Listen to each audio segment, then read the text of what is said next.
আসসালামু আলাইকুম।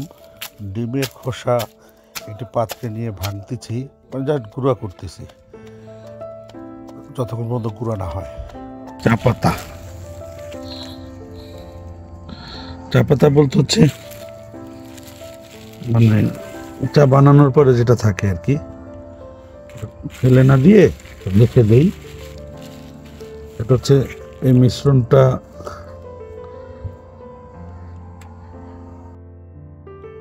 চা পাতার মাধ্যমে প্রচুর পরিমাণে গাছের গোড়ায় নাইট্রোজেন উৎপাদন হয়, যেটা গাছের জন্য খুবই জরুরি। এটা পিওর হলুদের গুঁড়া, প্রাকৃতিক হলুদ বা হলুদের গুঁড়া গাছের চারার জন্য মানে ছত্রাকনাশক হিসেবে কাজ করে। এটা গাছের গোড়ায় দিলে ছত্রাকনাশক হিসেবে ছত্রাকের যদি কোনো সমস্যা থাকে সেই সমস্যার সমাধান পাওয়া যায় খুব ভালোভাবেই। তাই হলুদের গুঁড়ো ব্যবহার খুব জরুরি।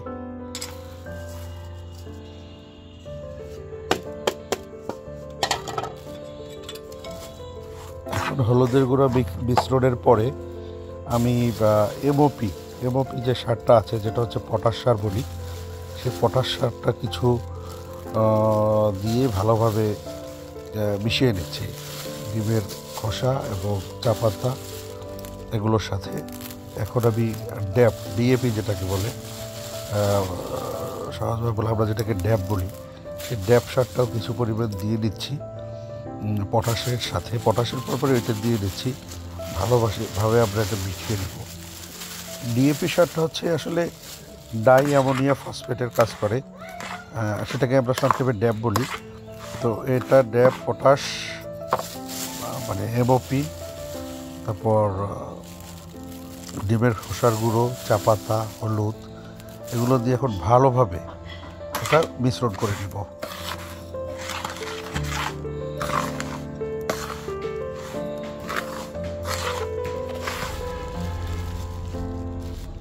এখন আমি কিছু জৈব সার আমার সংগ্রহে ছিল, জৈব সার মিক্স করে নিচ্ছি। জৈব সার মিক্স করে পরিমাণ মতো আর কি, আসলে আমার সারের মিশ্রণটা যতটুকু হয়েছে সেটার সাথে জৈব সার যতটুকু লাগে ততটুকু আমি মিশ্রণ করে নিচ্ছি। এটা ভালোভাবে মিশিয়ে নিতে হবে মিশ্রণটি, যাতে আমি এক মুঠো যদি কোথাও দেই সেটা সব জায়গায় জানি কাজে লাগে, সব সারগুলো যাতে ওঠে। হ্যাঁ, এটা দিয়ে আপনারা এখন দেখতেছেন আমি সুন্দরভাবে মিশ্রণটা মিশিয়ে নিচ্ছি। না, হাত ভাঙা যায়, হাত ভাঙা যায়।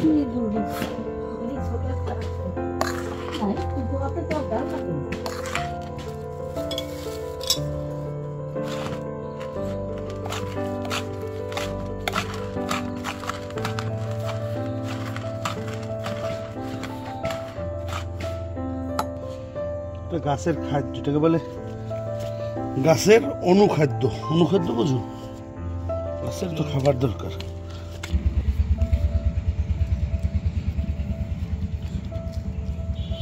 এটা দাও তো, ওই আশ্রয়টা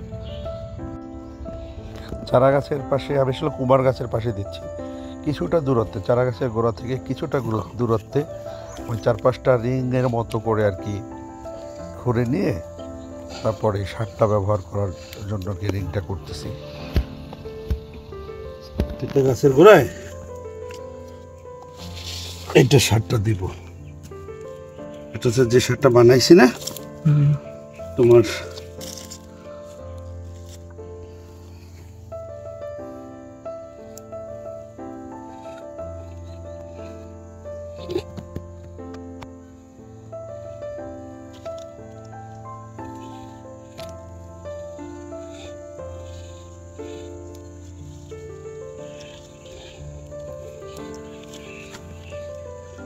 ডিমের খোসা দিচ্ছি, চা খাওয়ার পর যে চা পাতা নিয়ে থাকে না সেটা দিচ্ছি। হ্যাঁ, তারপর এমওপি সার আছে না, যেটা পটাশিয়াম, ওইটা দিচ্ছি। ড্যাপ সার দিচ্ছি, কাঁচা হলুদ গুঁড়া দিচ্ছি, দিয়ে একটা পেঁয়াজও দিছো? না না, পেঁয়াজের খোসা এমনি ছিল, ব্যাস।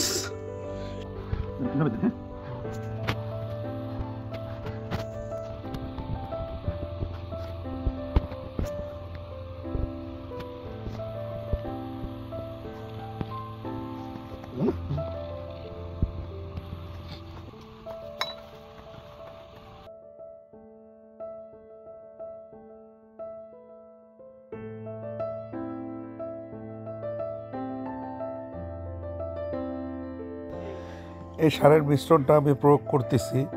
এরপরে সুন্দরভাবে চারদিকে ঘুরিয়ে ঘুরিয়ে দেওয়া শেষ হলে আমি আবার পাশে যে মাটি তুলেছিলাম, মাটি দিয়ে সুন্দর করে ঢেকে দিব।